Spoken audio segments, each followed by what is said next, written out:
Now, as we start to wrap up 7.3, we've got one more kind of system of connected organelles and structures that I want to make sure we cover. And this is called the endomembrane system.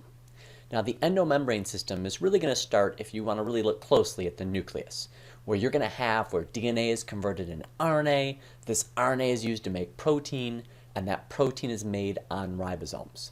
Now, it just so happens that the ribosomes that they use to make protein is located on the ER, the endoplasmic reticulum.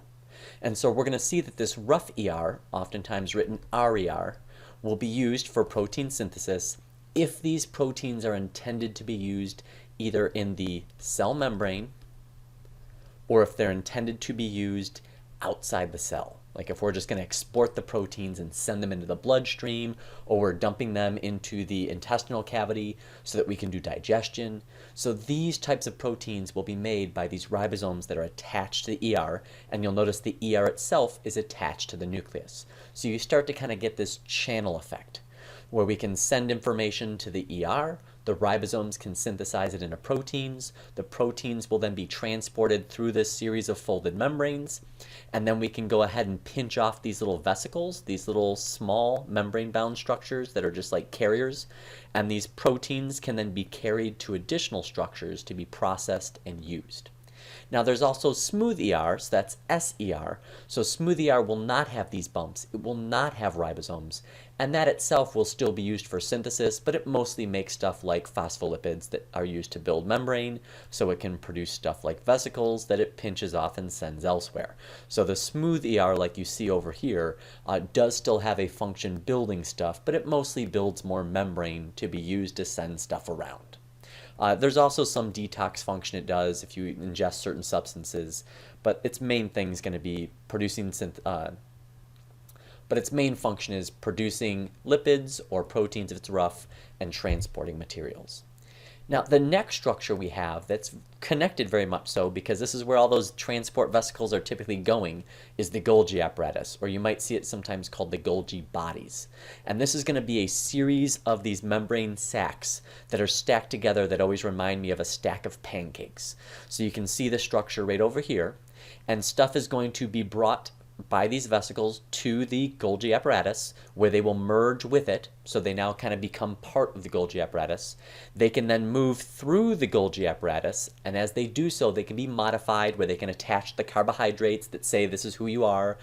They can help fold proteins to make sure they're prepped to go, and then eventually they can pinch off more transport vesicles on the far end, and then they can send things out to the cell membrane. So typically it's going to end here with the cell membrane.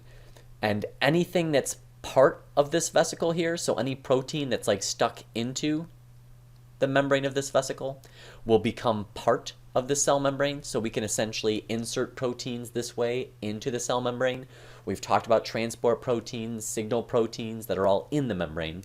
And anything inside this transport vesicle, we'll do a little X, will ultimately end up outside the cell once it merges and its contents get dumped. So Golgi apparatus processes things so they can typically be sent to the cell membrane or outside of the cell membrane, outside of the cell. Now, vacuoles are going to be kind of a cool, fairly simple, single membrane bound structure that's predominantly used for storage. So you've got some of these could be used to store pigments. In plant cells, they've got this giant one that can take up 90% of the overall cytoplasm. And that's going to be what can store things like some food molecules. It can store waste, it can store water. You know, there's a whole bunch of stuff because plant cells can't typically get rid of their waste as easily as animal cells. You know, we have a circulatory system, we have kidneys to filter stuff and excrete it via urine. They don't have a lot of those, so they can use this for storage. They can also use it for certain metabolic processes. So it's a really cool area for them. It's a lot like if you had a big basement and you kind of did whatever and everything down in that basement because there was just so much room, so many options. It could be a workshop, it could be a media room, it could be all kinds of stuff, you know, put freezers down there to store food. That's kind of how they treat this central vacuole. There's also going to be basic storage vesicles for things like food. And so these can still be storage vacuoles.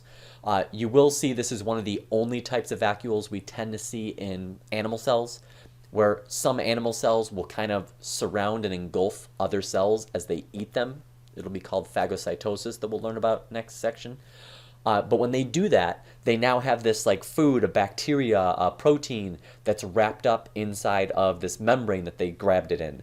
And so that is oftentimes called a food vacuole.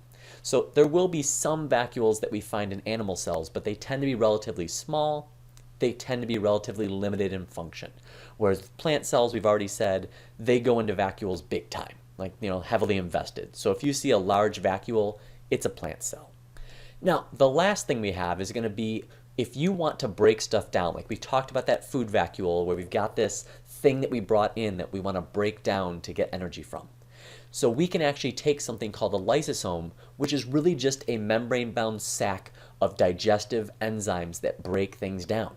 And so if we merge, because we can merge membranes, they're fluid, they can just have where they kind of glom together and become one. So I can merge a lysosome with something like a food vacuole, and now I've got my food particles, my food molecules, right with my digestive enzymes. And so they can break those complex molecules, those macromolecules, down into their monomers so it's ready to be processed finally by the mitochondria during cell respiration, or so we can use those monomers to rebuild our own materials, our own stuff.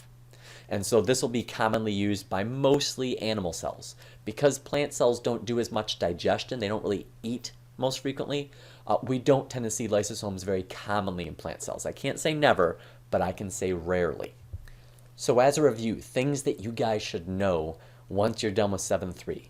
You should know the structures that all cells have. Things like a plasma membrane, ribosomes, cytosol or cytoplasm, your call. Cytosol is just the purely fluid part. Cytoplasm is the fluid part plus the organelles that are inside of a cell. So very similar but not quite identical. But they're both going to have cytosol and cytoplasm. They're both going to have DNA, that type of stuff. You should also know what eukaryotes have. So this is going to include all the membrane-bound organelles like ER, mitochondria, Golgi apparatus, various vesicles. That stuff's all going to be under eukaryote only. Then we've got plant-like cells, I guess I'll say, because we include algae, etc. with this. But for these ones, you're going to see stuff like a cell wall if we're talking about eukaryotes comparing it to animal cells. You'll also see chloroplasts and a central vacuole. Whereas animal cells tend to have these structures of centrioles, which we talked about are used for cell division, as well as they tend to have lysosomes. Those are the two kind of indicators it's likely an animal cell. And once again, we're using that term kind of loosely to describe all animal-like cells, including some protists that are, simple eukaryotes. And then you should understand the endomembrane system, how it functions. So how we can kind of start by getting information from the nucleus, building it on those ribosomes that are bound to the ER, and then transport them through the ER into a vesicle, into the Golgi apparatus, process them into another vesicle, eventually to the surface of the cell. So understand that general process of how connected we have for all of these organelles.